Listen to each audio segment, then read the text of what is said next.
우리 함께 사도신경으로 우리의 신앙을 고백하겠습니다. 나는 전능하신 아버지 하나님 천지의 창조주를 믿습니다. 나는 그의 유일하신 아들 우리 주 예수 그리스도를 믿습니다. 그는 성령으로 잉태되어 동정녀 마리아에게서 나시고 본디오 빌라도에게 고난을 받아 십자가에 못 박혀 죽으시고 장사된 지 사흘 만에 죽은 자 가운데서 다시 살아나셨으며 하늘에 오르시어 전능하신 아버지 하나님 우편에 앉아 계시다가 거기로부터 살아있는 자와 죽은 자를 심판하러 오십니다. 나는 성령을 믿으며 거룩한 공교회와 성도의 교제와 죄를 용서받는 것과 몸의 부활과 영생을 믿습니다. 아멘. 찬송가 488장 찬양 드리겠습니다.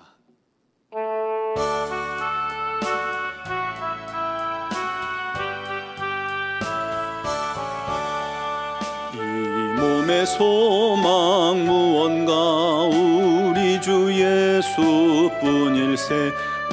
우리 주 예수밖에는 믿으리 아주 없도다. 주 나의 반석이시니 그 위에 내가 서리라. 그 위에 내가 서리라. 무섭게 바람 부는 밤 물결이 높이 설렐 때 우리 주 크신 은혜에 소망에 닿을 줄이라. 주 나의 반석이시니 그 위에 내가 서리라. 그 위에 내가 서리라. 세상에 믿던 모든 것 끊어질 그날 되어도 우주의 언약 믿사와 내 소망 더욱 크리라. 주 나의 반석이시니 그 위에 내가 서리라. 그 위에 내가 서리라.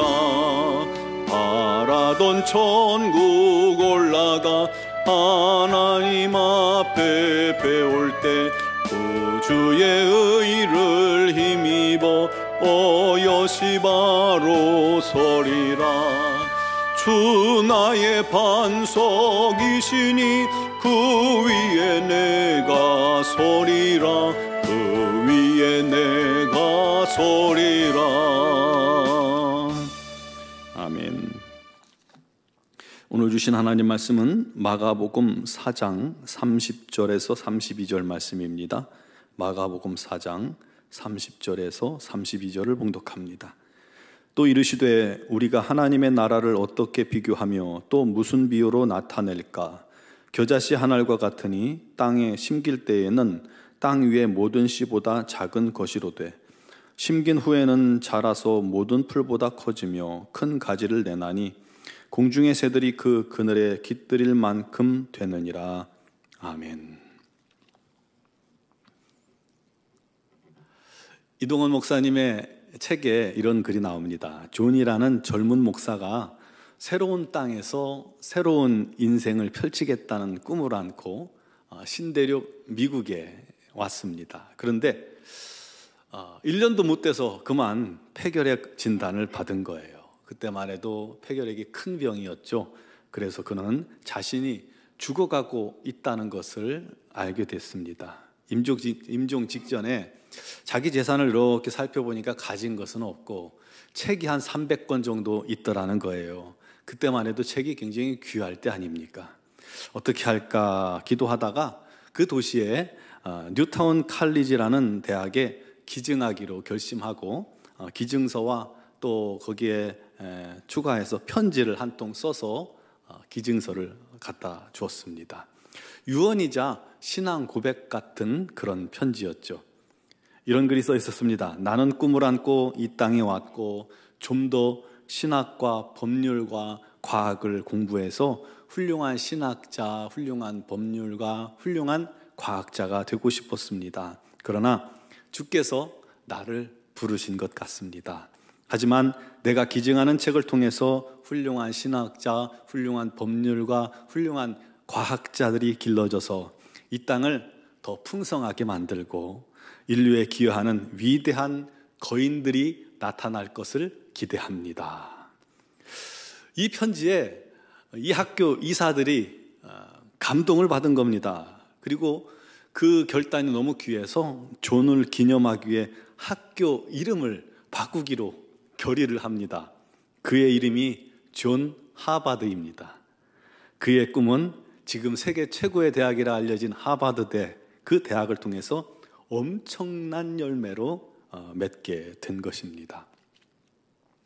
젊은 나이에 죽음을 맞아 책 300권을 기증하고 떠났지만 그는 자기의 꿈을 후배들에게 이식했고 또 그 꿈이 점점 커지고 확산되어서 한 나라, 아니 세계 곳곳에 영향력을 끼치는 엄청난 거인들이 양성되게 되었고 그것이 엄청난 힘이 된 것입니다.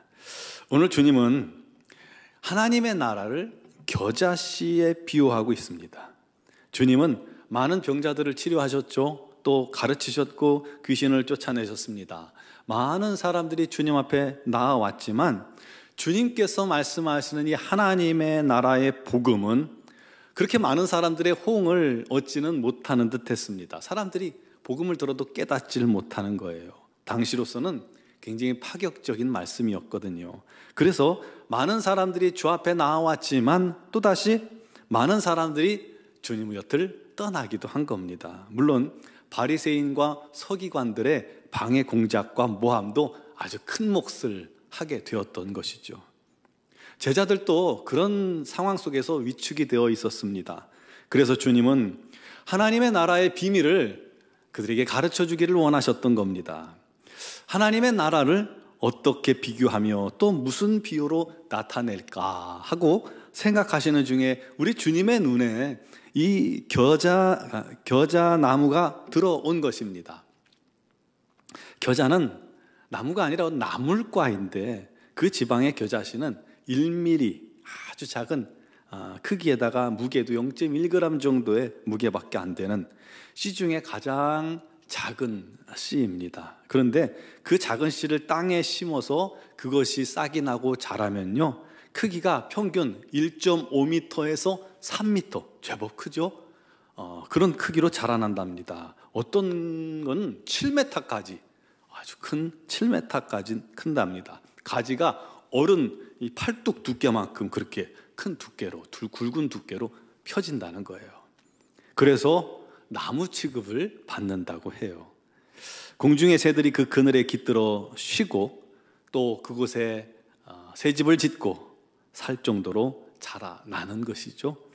그걸 보며 주님께서 말씀하신 겁니다. 하나님의 나라는 겨자씨 한 알과 같으니, 한 알과 같으니 땅에 심길 때는 땅 위의 모든 씨보다 작은 것이로되 심긴 후에는 자라서 모든 풀보다 커지며 큰 가지를 내나니 공중의 새들이 깃들일 만큼 되느니라. 지금 주님께서 전하시는 이 복음, 생명의 복음이지만 그것을 깨닫지 못하고 그것을 거부하는 사람들이 많은 지금 이 시기에는 그 복음이 작고 초라하게 보일 겁니다. 지지하고 믿는 사람들도 그렇게 많지 않았던 거예요. 그것은 마치 작고 작은 겨자씨 한 알과 같다라고 비유를 하고 계시는 겁니다. 그러나 지금은 겨자씨처럼 작고 초라하고 보잘것없이 보이긴 하지만 그 안에, 이 작은 씨 안에 생명이 있다는 거예요. 생명은 자라나는 것이 특징이죠. 그러므로 복음의 시작은 미약하지만 그것이 심기어지고 자라나면 상상할 수 없을 만큼 영향력 있고 많은 영혼을 구원하게 되고 안식을 얻게 할 만큼 확장되고 자라난다는 것입니다. 여러분 지금 보세요. 팔레스틴의 한 시골 마을 나사렛에서 태어난 주님께서 가버나움이라는 곳에서부터 시작된 이 복음이요, 전 세계 곳곳에 퍼졌고 수억 명의 사람들을 구원하고 변화시키고 그 복음을 통해 하나님의 나라가 상상할 수 없을 만큼 확장되는 것을 온 세계를 돌며 복음의 불길이 타오르는 그런 놀라운 역사가 일어나고 있고 또 일어났습니다. 그 복음이 우리 민족도 변화시킨 것 아닙니까? 우리 개인도 변화시켰고요, 우리의 가정도 변화시켰습니다. 그게 바로 하나님의 나라라는 거예요. 그러므로 이제 우리도 주의 영광을 위해, 복음을 위해, 또 영혼을 위해 겨자씨를 심는 심정으로 살아가길 바랍니다. 우리가 복음을 전할 때 낙심하지 않을 것은 내 작은 이 복음의 씨앗이 심겨지면 그것이 놀랍도록 열매 맺는다는 겁니다. 그게 하나님 나라의 비밀이에요. 복음의 비밀이에요. 우리가 주 안에서 행하는 작은 섬김이나 때로는 말 한마디의 위로나 또는 누가 알아주지 않을 작은 순종이나 특히 복음을 심는다면 그것을 통해서 놀랍도록 하나님의 나라를 세우는 일에 쓰임받게 될 것입니다. 나는 작은 것밖에 안 했는데 우리가 하나님 앞에 섰을 때, 주님 앞에 섰을 때 잘하였도다 착하고 충성된 종아, 네가 작은 것으로 많은 일을 했구나. 언제요? 제가 언제요? 라고 그렇게 고백할 수 있을 것입니다. 우리 모두 겨자씨 같은 순종을 심어 풍성한 하나님의 나라를 경험하는 귀한 성도들이 되시기를, 그런 우리 논조함교회가 되시기를 주님의 이름으로 축원합니다. 기도드리겠습니다. 사랑하시는 아버지 하나님, 주님을 찬양합니다. 경배합니다. 주님의 놀라우신 은혜, 생명의 복음이 온 세상을 변화시키고 수많은 영혼들을 주께로 이끌며 하나님의 나라를 이렇게 확장시키고 또 확장시키게 된 것을 믿습니다. 아버지, 겨자씨 한 알이 비록 작은 씨지만 그것을 통해서 많은 열매를 거두게 하시는 것처럼 하나님의 나라가 그동안 그 작은 한 곳에서 한 영혼들이 또 작은 제자들이 전한 그 복음이 온 세상을 변화시키고 온 세상에 우리 하나님의 나라를 이룬 것처럼 우리의 삶에 작은 순종이, 또 우리가 전하는 작은 복음이, 우리가 행하는 작은 열매들이 아버지 하나님의 놀라우신 은혜와 함께 온 땅을 또 많은 영혼들을 변화시키고 새롭게 하고 구원하는 일에 쓰임받게 될 줄로 믿습니다. 하나님이여, 우리가 그 모든 은혜를 기억하면서 우리도 주님의 놀라운 복음의 사명에 잘 순종하게 하시고 감당하게 하시고 참여할 수 있게 하여 주시옵소서. 오늘도 믿음으로 주님 앞에 간구하는 사랑하는 성도들을 기억하여 주시고 그들이 삶 속에서 주님께 순종하는 그 작은 것들이 아버지 큰 열매로 맺혀지는 은혜가 있게 하여 주옵소서. 아버지 하나님, 삶의 현장에서 주님 뜻대로 살고자 하고 또 복음을 전하는 그 모든 행동들이 우리 하나님의 놀라운 능력의 손에 붙잡혀 놀랍도록 쓰임받고 열매 맺게 하여 주시고 그 기쁨으로 충만케 하여 주시옵소서. 오늘도 여러 가지 사정과 형편을 주님 앞에 간구하며 기도할 때에 우리 하나님께서 들으시고 우리 하나님의 뜻을 따라 우리 하나님의 때를 쫓아 우리 하나님의 놀라운 응답이 있게 하여 주시옵소서. 합력하여 손을 이루시는 우리 하나님의 손길에 감사하며 감격하게 하여 주시옵고 주님을 찬양하게 하여 주옵소서. 특별히 육신의 질고로 주님 앞에 간구하는 성도들의 기도를 주님께서 반드시 들으시고 응답하여 주옵소서. 치유의 광선을 바라사 강건케 하셔서 우리 하나님만 찬양하며 경배하는 복된 손길들, 가정들이 다 되게 하여 주옵소서. 미얀마 양권 한인중앙교회 위에 날마다 우리 하나님의 영광이 가득하게 하시고 우리 선교사님들에게 건강과 지혜와 능력을 더하여 주옵소서. 이제 14일부터 19일까지 미얀마 단기 선교를 21명의 대원들이 떠납니다. 우리 하나님께서 성령의 능력을 주시고 영혼 사랑하는 마음을 주시고 건강을 주시고 그들이 가서 주의 뜻을 순종하며 복음을 전하는데 아버지 하나님, 마치 겨자씨를 심는 심정으로 그 모든 일에 순종할 때 우리 하나님 놀라운 열매가 거두어지게 하여 주시옵소서. 우리 하나님께서 인도하시고 책임져 주시고 함께하여 주옵소서. 오늘도 영상을 통해 예배하는 사랑하는 모든 성도들에게도 우리 하나님께서 함께하시고 역사하시고 은혜 베푸실 줄 믿사옵고 예수 그리스도의 이름으로 기도드리옵나이다. 아멘.